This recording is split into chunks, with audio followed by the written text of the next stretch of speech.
I'm Rebecca, 32, and my world imploded when I discovered my sister Amanda had taken out a $623,000 mortgage in my name. The loan approval notification wasn't a mistake. It was deliberate identity theft by my own flesh and blood. What broke me wasn't just Amanda's betrayal, but my parents begging me to let it slide. Family helps family, they said, as my perfect 810 credit score plummeted to 580 overnight, destroying the future I'd carefully built.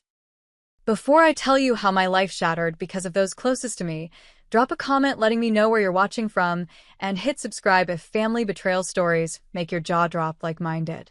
Before this nightmare began, I had everything figured out. I'd been working as a financial analyst at Meridian Partners in downtown Chicago for 7 years.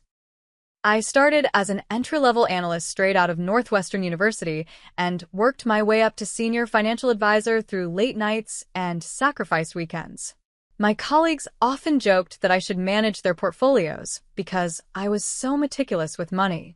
My apartment wasn't fancy, a modest one-bedroom in Lincoln Park that I decorated with furniture I'd saved for, piece by piece. Nothing was bought on credit except my car, which I'd already paid off 2 years early. I took pride in my financial responsibility. My credit score was above 810, something I'd worked for since getting my first credit card at 21. I checked my credit reports religiously every quarter, disputed even the smallest errors, and never missed a payment. Financial stability wasn't just a goal, it was my security blanket in an unpredictable world.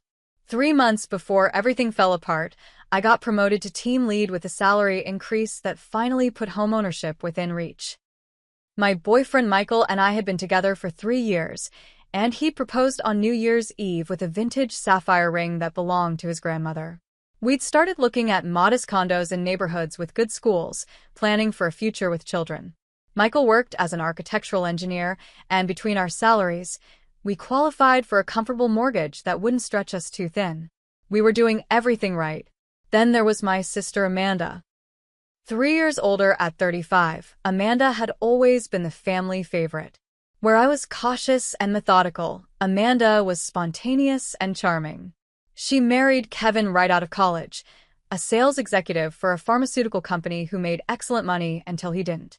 Kevin lost his job during company restructuring 2 years ago, but kept up appearances. They had 2 children, Lily and Noah, who my parents adored.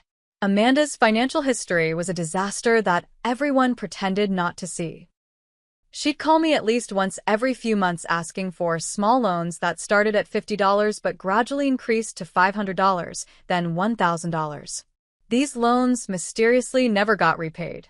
When I gently brought up repayment, she'd tear up about private school tuition or how no one needed speech therapy insurance wouldn't cover.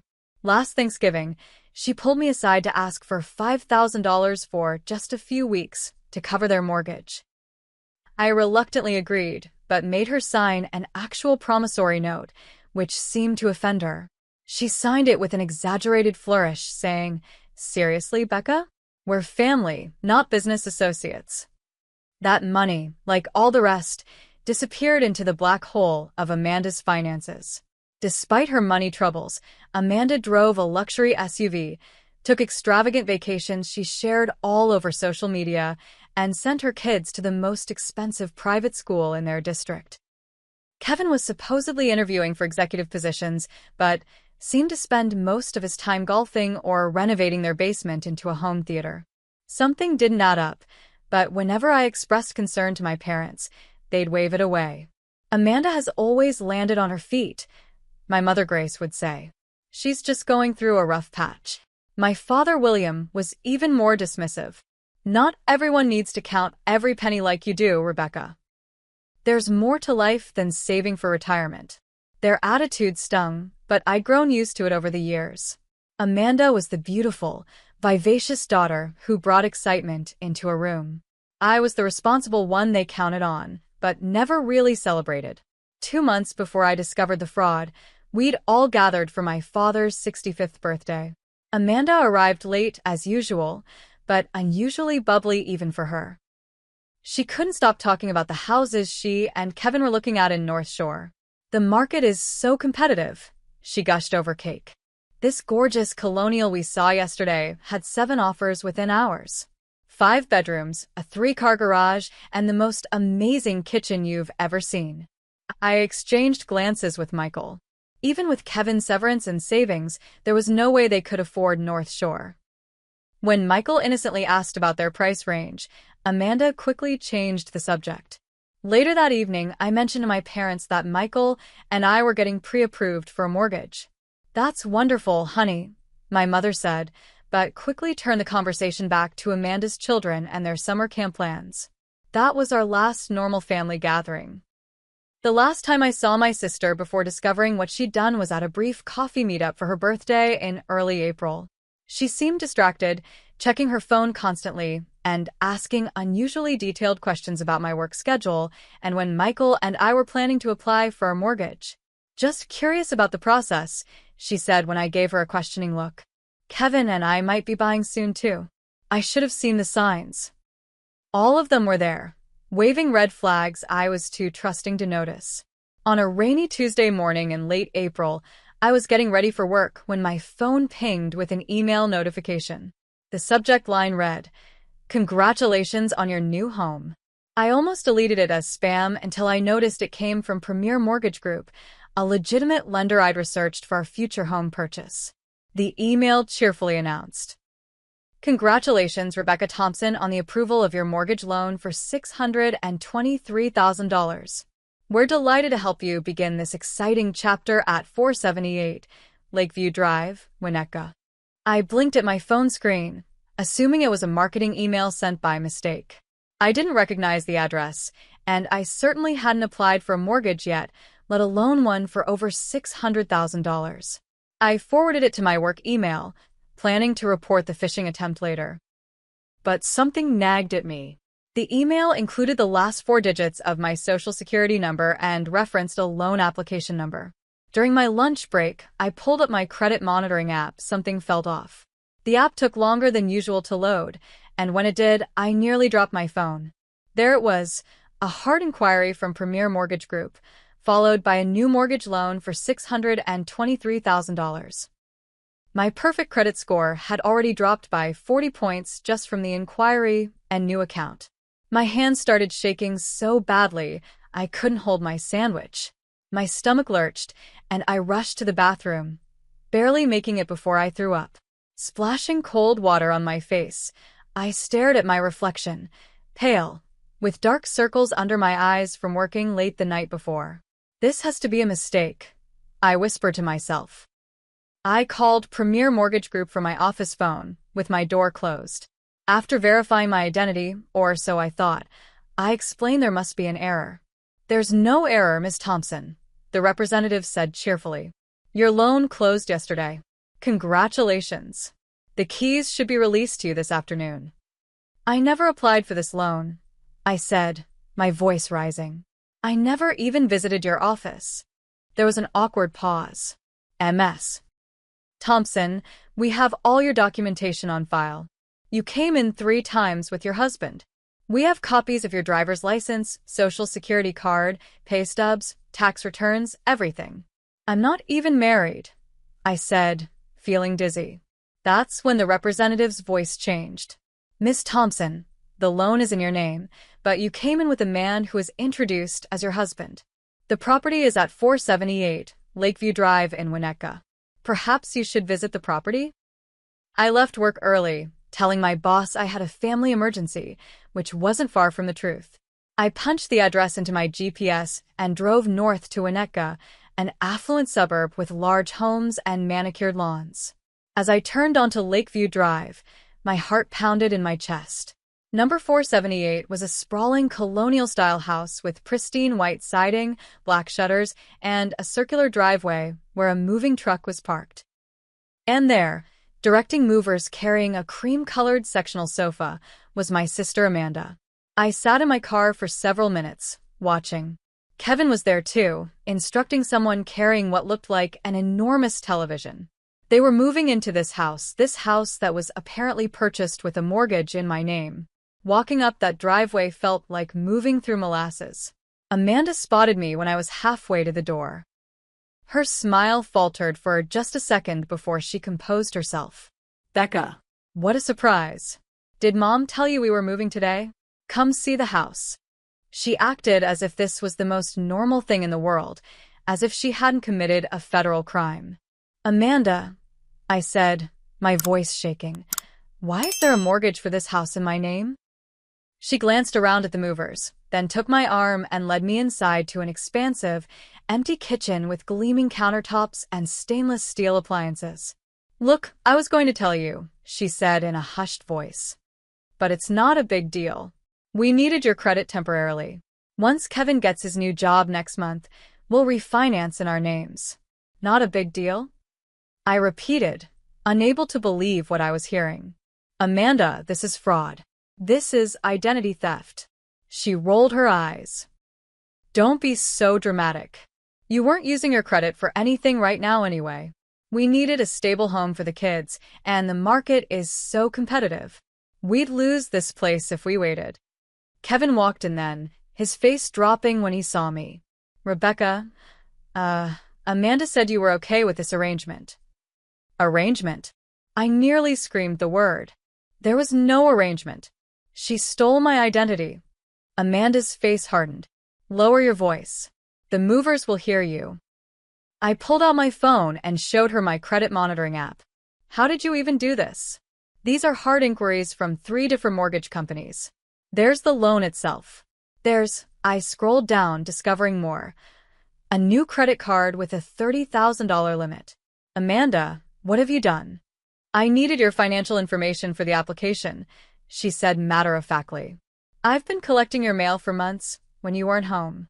Those credit card offers, bank statements. I made a copy of your driver's license at Dad's birthday party when you left your purse in the hallway. It wasn't that hard. The casualness with which she admitted to months of calculated theft left me speechless. I drove straight to my bank, where the manager confirmed my worst fears. Amanda had opened checking accounts, credit cards, and even taken out a personal loan, all in my name. Security footage showed her at various branches, wearing a wig similar to my hairstyle. She'd forged my signature so perfectly that even I had trouble telling the difference. By the time I got home that evening, my credit score had plummeted from 810 to 580. The mortgage, credit cards, and personal loans totaling nearly $700,000 had all reported to the credit bureaus. The pre-approval letter Michael and I had received for our own modest mortgage was now worthless. Our dream of buying our first home together had vanished overnight. My phone had been buzzing all afternoon with texts from my mother. Amanda said you stopped by the new house. Isn't it beautiful? We're so happy they found such a perfect place for the children. I couldn't bring myself to respond. I called my mother the next morning, barely holding myself together. Mom, did you know about this? Did you know Amanda took out a mortgage in my name? There was a pause, too long to be innocent. Rebecca, sweetheart, I think you need to calm down. Amanda explained everything to us. It's just a temporary situation until Kevin's new position comes through. My hand tightened around the phone. Mom, this is identity theft. It's fraud. It's a federal crime. My credit is destroyed. Don't exaggerate, honey. Your credit will be fine once they refinance. Family helps family. You've always been so blessed financially, and Amanda has struggled. Those children need stability. I couldn't believe what I was hearing. I need to talk to all of you. Tonight. At your house. Well, my mother hesitated. Your father has his bridge game. Cancel it, I said firmly. This can't wait. Throughout the day, I gathered evidence, printed credit reports, the email from the mortgage company, screenshots of the unauthorized accounts. I called Michael, who was furious and wanted to go straight to the police. I convinced him to wait until after I confronted my family, though his insistence that these people don't deserve your consideration rang in my ears. Driving to my parents' suburban home that evening felt surreal. This was the house where I'd grown up, where I'd felt safe and loved. Now I was arriving with a folder of evidence against my own sister, unsure if my parents were conspirators or merely enablers. Amanda's luxury SUV was already in the driveway when I arrived. Of course, they'd invited her. They were already taking sides. My father opened the door before I could knock. William Thompson had always been an imposing figure, tall, with a full head of silver hair and the confident demeanor of someone used to being in charge. As a bank executive for 40 years, he taught me everything I knew about financial responsibility. Or so I thought. "Rebecca," he said, his voice unusually subdued. "Come in." "Your mother's made coffee." The living room was tense. My mother sat perched on the edge of the sofa, nervously arranging and rearranging coffee cups on the tray before her. Amanda sat in the armchair by the fireplace, eyes red as if she'd been crying. No sign of Kevin. Of course he wouldn't face this. I remained standing, pulling documents from my folder. "I want an explanation," I said, placing the mortgage statement on the coffee table. "This loan is in my name for a house I didn't buy." Amanda immediately teared up. "Becca, please understand. We were desperate. The kids' school district was rezoning, and they would have had to change schools. Lily's anxiety was getting worse, and Noah's speech therapy is working so well with his current therapist. We couldn't move out of the area, but our lease was ending, and no one would rent to us with Kevin's employment situation. So, you committed identity theft?" I asked incredulously. "It's not identity theft between sisters," my mother interjected. "Amanda was just borrowing your good credit for a while. Once Kevin starts his new job next month, they'll refinance and take your name off everything." "Mom, do you hear yourself? This isn't like borrowing a sweater. This is fraud. This is a crime that could send Amanda to prison." At the word prison, my father finally spoke up. "Now that's enough, Rebecca. No one's going to prison. This is a family matter, and we'll handle it within the family." I turned to him in disbelief. "Dad, you worked in banking for decades. You know exactly what this is. How can you defend this?" He cleared his throat uncomfortably. "It's not ideal, the way Amanda went about this.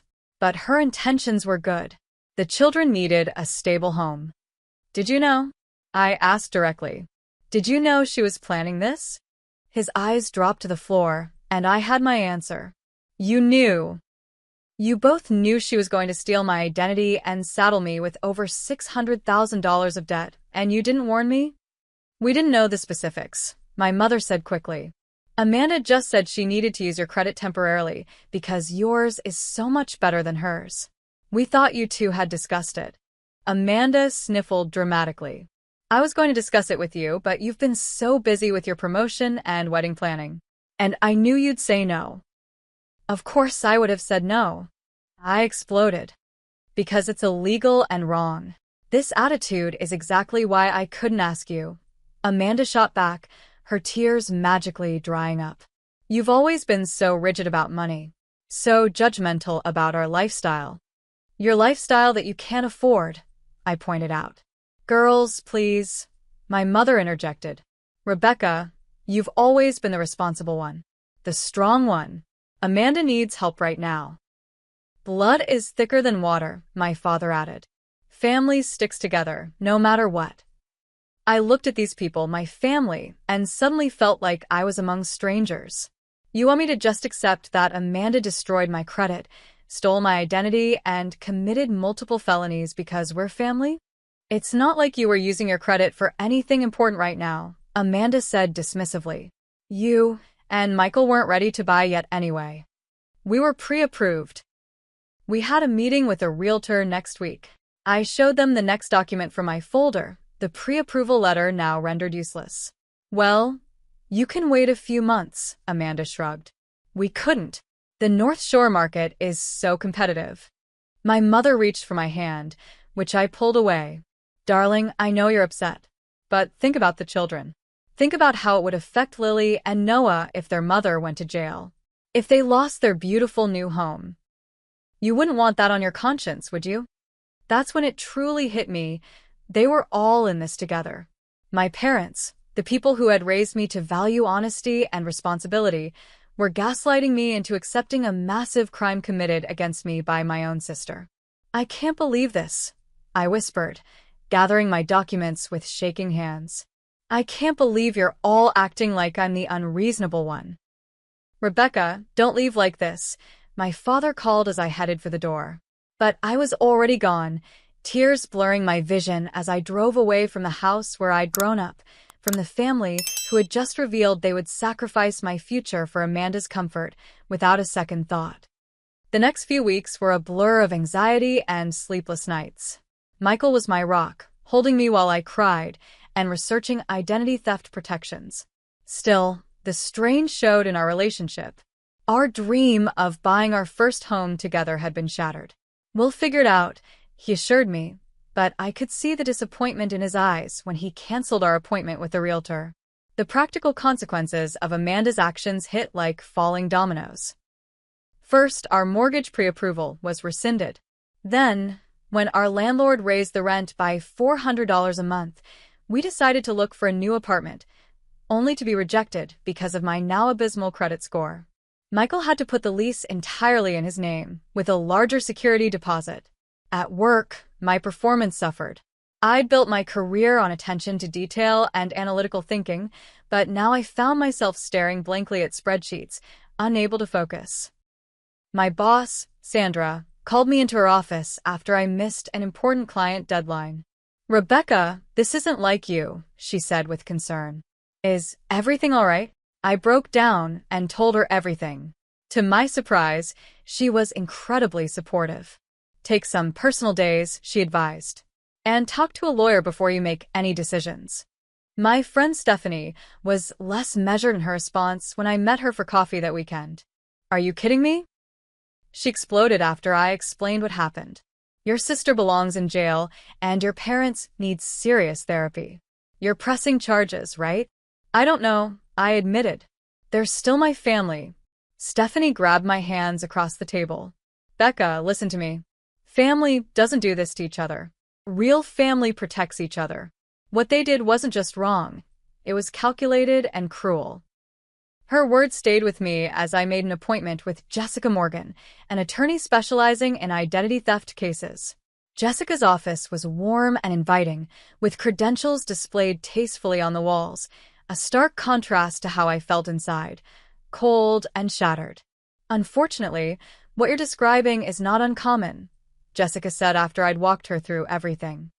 "Family fraud cases are some of the most difficult, both legally and emotionally. What are my options?" I asked. "You have 3 main paths," she explained, leaning forward.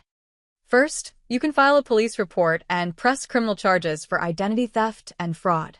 This would likely result in criminal prosecution of your sister and possibly her husband." My stomach knotted at the thought of Amanda in handcuffs. "Second, you could pursue civil action to recover damages, though if they can't afford the mortgage legitimately, they likely can't pay a judgment either." She paused, studying my face. "Third, you could try to resolve this privately, with a formal agreement transferring the debt to them and removing your name. But this requires their cooperation and follow-through, which seems questionable given what you've told me." "How long would it take to restore my credit?" I asked. "With criminal charges and formal identity theft reports, typically 1 to 2 years to fully recover. Without that official documentation proving fraud, it could be 7 to 10 years before these items fall off your credit report." I felt sick. A decade of financial limbo because of my sister's selfishness. "There's also a statute of limitations to consider," Jessica added. "In Illinois, you generally have 3 years from discovery of identity theft to press charges. But the sooner you act, the better your position." I left Jessica's office with a folder of forms to file identity theft reports and a heavier heart than when I'd arrived. Meanwhile, the pressure from my family intensified. My mother called daily, alternating between guilt trips and minimizing the situation. "Amanda's children asked about you at breakfast," she'd say. "They miss their Aunt Becca." Or, "Your father's blood pressure is through the roof because of all this drama. Is that what you want?" Amanda's tactics were more direct. She sent manipulative texts with photos of her children in their new backyard. "Look how happy they are in their forever home. Please don't take this away from them." Then came messages from extended family, cousins, aunts, uncles, all somehow informed of the situation but with a twisted version where I was overreacting to Amanda borrowing, my credit for a family emergency. The worst came from Kevin, a lengthy email that started sympathetically but quickly turned threatening. I understand you're upset, but pursuing this legally would destroy this family. Amanda's mental health is fragile, and my career prospects would be ruined. Is that really what you want on your conscience? Sometimes being right isn't worth the cost. I show the email to Jessica, who advised me to save it as evidence of acknowledging wrongdoing and attempting to discourage legal action. Through all this, I discover my parents had told family friends that I was having a mental health episode due to wedding stress, which explained my paranoid accusations against Amanda. The betrayal cut deeper with each revelation. 6 weeks after discovering the fraud, I received a certified letter from a law firm representing Amanda and Kevin. It claimed I had verbally agreed to co-sign the mortgage as a gift to support family and threatened countersuit for defamation if I continued, making false accusations of fraud. I forwarded it to Jessica, who called it intimidation tactics with no legal merit, but the damage to my mental health was done. I wasn't sleeping. I'd lost weight. My hair was falling out from stress. That same week, my parents delivered their ultimatum during a tense phone call on speakerphone. Clearly with Amanda present, though they didn't acknowledge her. "Rebecca," my father said gravely, "we've given you time to process your feelings, but this has gone on long enough. Either you drop this vendetta against your sister and sign the paperwork she's prepared transferring the mortgage to her name without involving authorities, or you are no longer welcome in this family."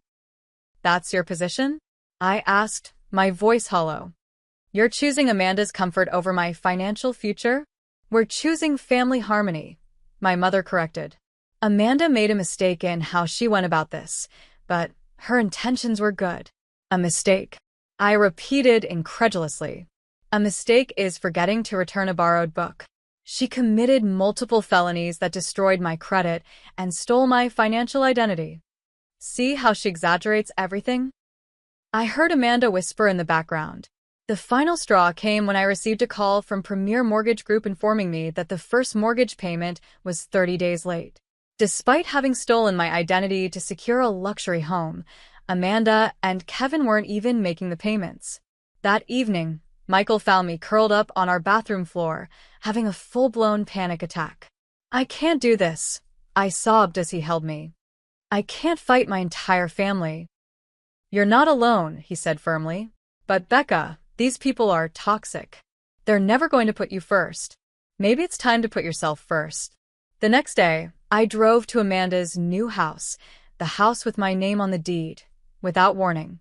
It was a Saturday afternoon, and I was shocked to see at least 15 cars parked in the driveway and along the street. Through the large front windows, I could see people milling about with drinks in hand. Amanda was throwing a housewarming party in the home she'd fraudulently purchased in my name. Something snapped inside me. I walked straight into the house without knocking. The entryway opened into a large living room where Amanda was showing off an enormous crystal chandelier to a group of admiring friends. She froze when she saw me. "Becca." What a surprise. She recovered quickly, plastering on a smile. "Everyone, this is my little sister I was telling you about." "The one who helped you buy this gorgeous place?" asked a woman in an expensive-looking sundress.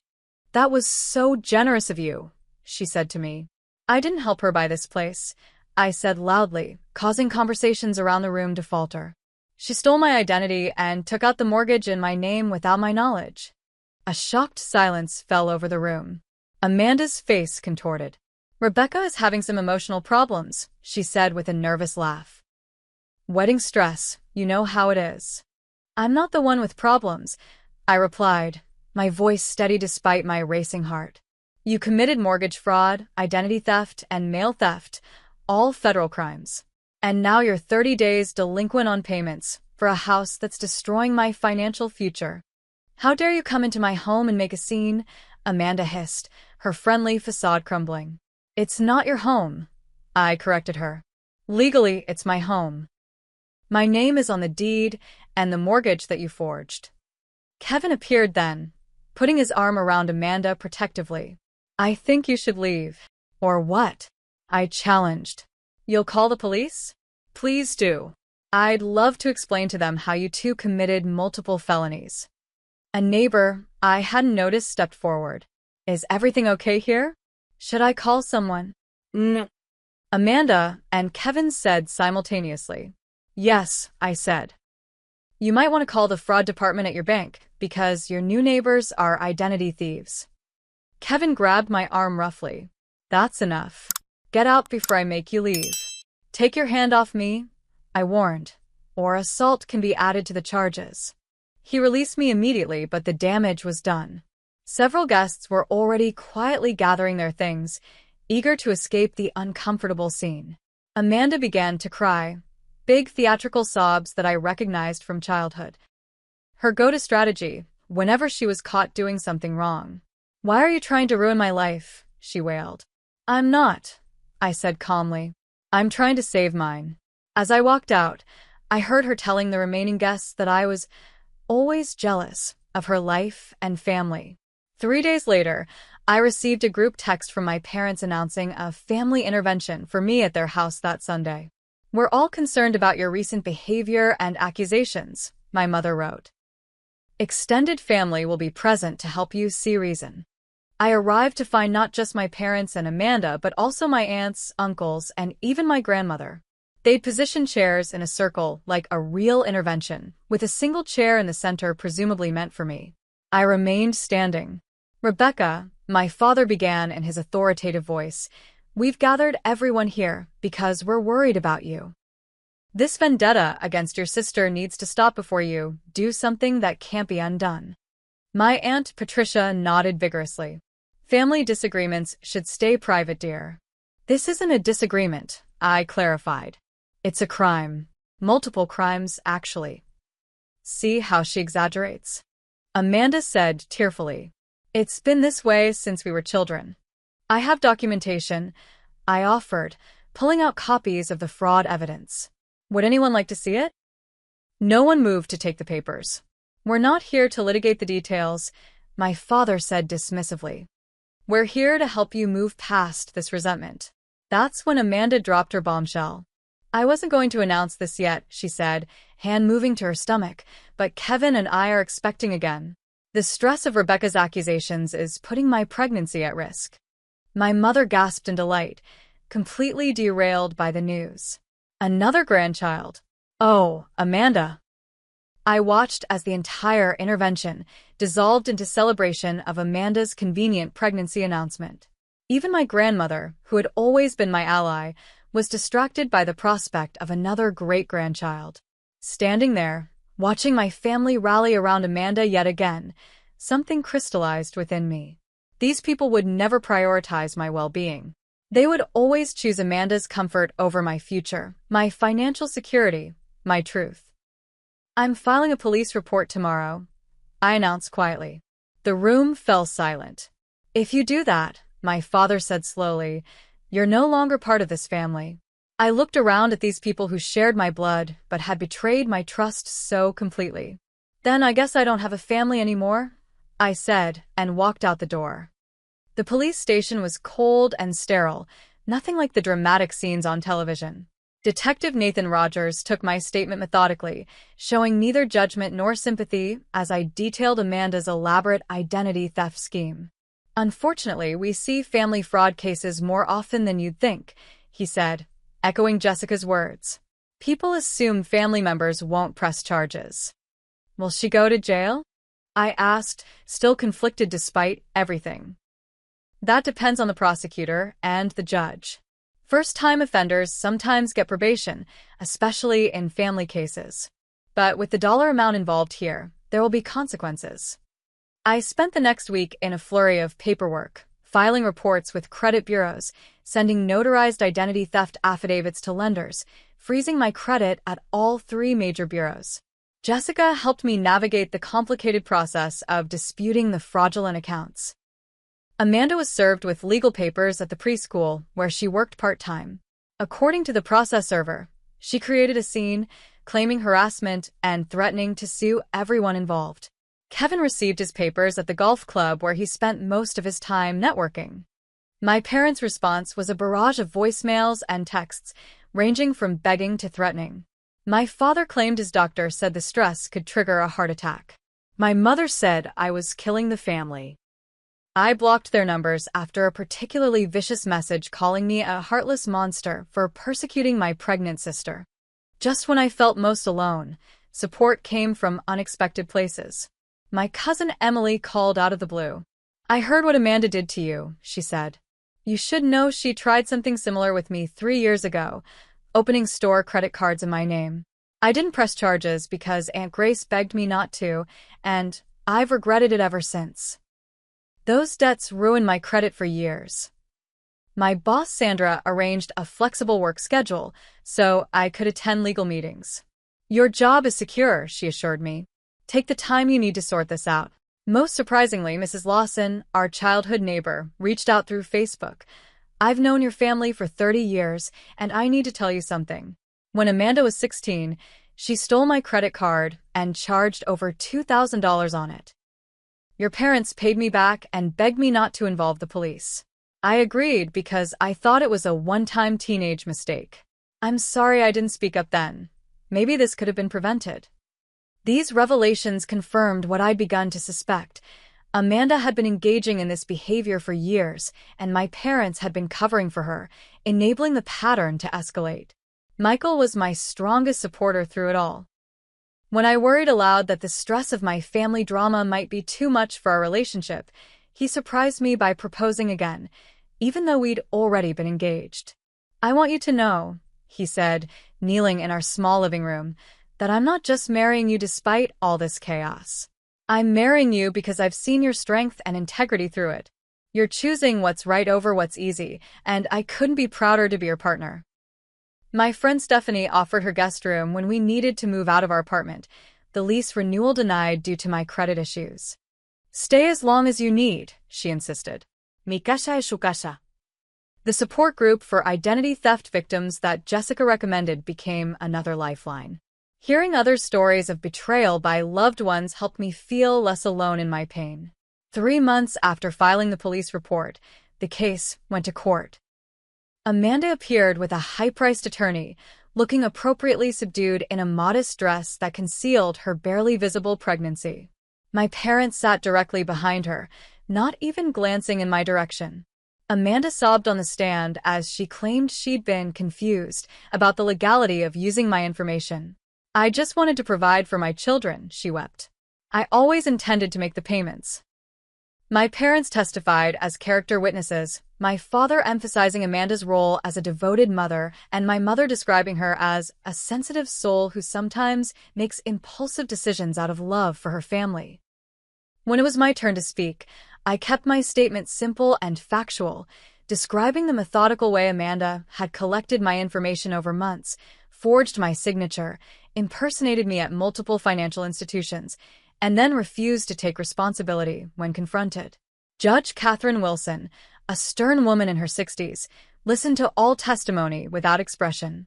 When Kevin attempted to take full blame, claiming he had pressured Amanda into the scheme, the judge cut him off. "Mr.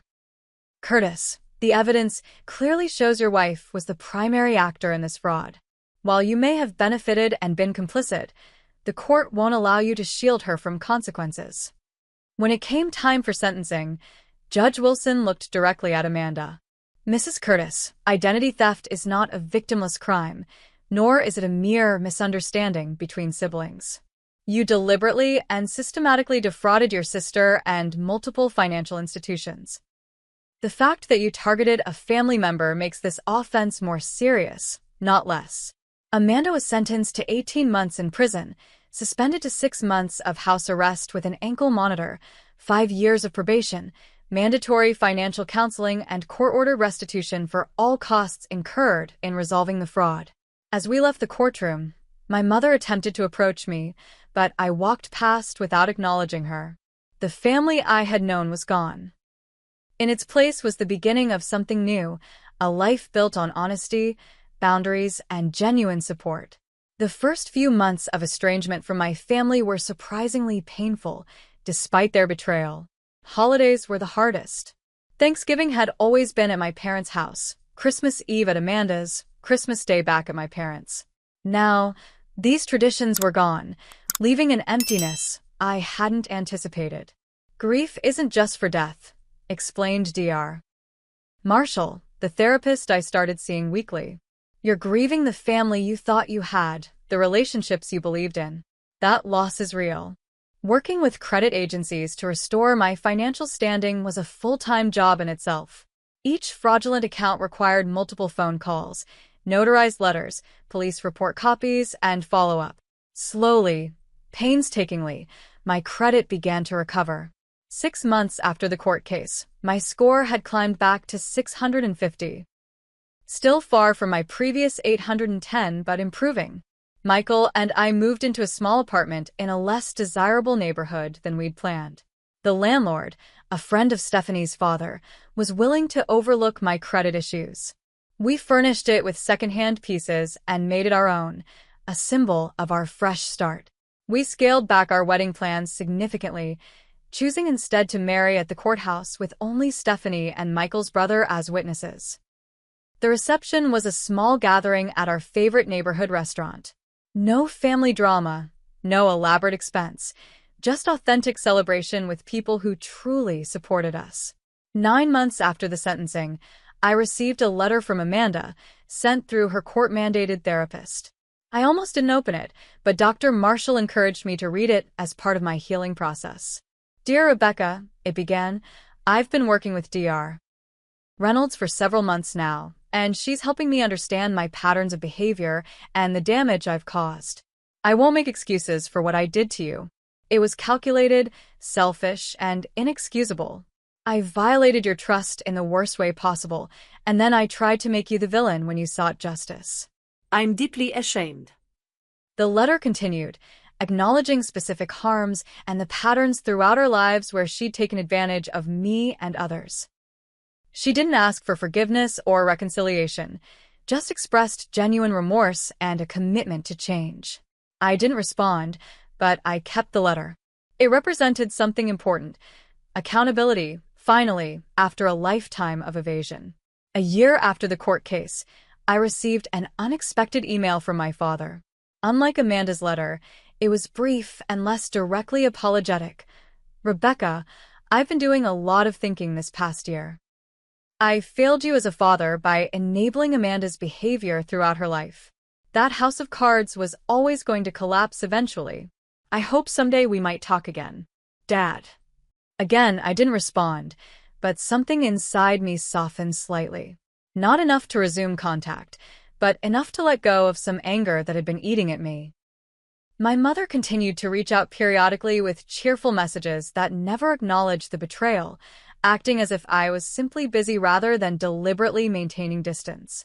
Dr. Marshall helped me recognize this as another form of denial and gaslighting, allowing me to delete these messages without guilt. Professionally, things took a positive turn when I was headhunted by a competing firm offering a substantial salary increase. The reference from Sandra was glowing, and my new position as senior financial strategist came with the stability we needed to start house hunting again, this time with a credit score of 720, rebuilt through diligent work and time. The house we eventually purchased wasn't in the neighborhood we'd originally hoped for, and it needed cosmetic updates, but it was ours, legitimately and honestly financed. The day we got the keys, Michael carried me across the threshold, both of us laughing and crying at the hard-won milestone. We did it, he whispered. Despite everything, we did it. In therapy, I worked through the complex grief of family estrangement. Dr. Marshall introduced me to the concept of chosen family, the network of supportive, trustworthy people we gather around us by choice rather than biology. Blood may be thicker than water, she said, but that doesn't mean blood relatives are automatically entitled to unlimited forgiveness or access to your life. Healthy relationships require mutual respect and boundaries. I began creating new traditions with our chosen family. Weekend brunches with Stephanie and her partner, monthly dinner clubs with friends from work, holiday gatherings that felt more authentic than the tension-filled family events of my past. 2 years after Amanda's identity theft, I received a notification that she and Kevin had sold the fraudulently purchased house at a loss in a declining market and moved to another state. My parents had apparently followed them there, eager to remain close to their grandchildren. The geographical distance made the emotional boundaries easier to maintain. The experience changed me profoundly. I became an advocate for financial literacy and identity protection, volunteering at community workshops to help others protect themselves. Every person who thanked me for the information helped heal a small piece of the wound my family had inflicted. Most importantly, I learned that forgiveness doesn't necessarily mean reconciliation. I could release the anger and resentment that poisoned only me, without inviting toxic people back into my life. I could wish Amanda well on her journey toward being a better person without needing to witness it firsthand. Forgiveness is for you, not for them, Dr. Marshall often reminded me. It's about freedom from the past, not providing absolution. Today, 3 years after that shocking email that changed everything, my life looks nothing like I'd planned, and yet, in many ways, it's richer than I could have imagined. Michael and I are expecting our first child. My career has flourished. Our home, while modest, is filled with genuine love and trust.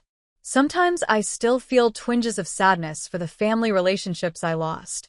But then I look at what I've built instead. Connections based on respect, honesty, and genuine care. A life where my boundaries are honored and my truth is never questioned. Identity theft stole more than my credit score. It stripped away the illusion of family loyalty I'd believed in my whole life. But in rebuilding from that devastation, I discovered something invaluable: the strength to create a life defined not by others' expectations or manipulation, but by my own values and choices. Has someone you trusted ever betrayed you financially? How did you handle it?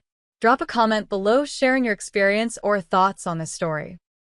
And if you found this journey meaningful, please hit the like button, subscribe to hear more real-life stories, and share with someone who might need to hear that it's okay to choose yourself sometimes. Thank you for listening to my story, and remember, sometimes the family we choose is more valuable than the one we're born into.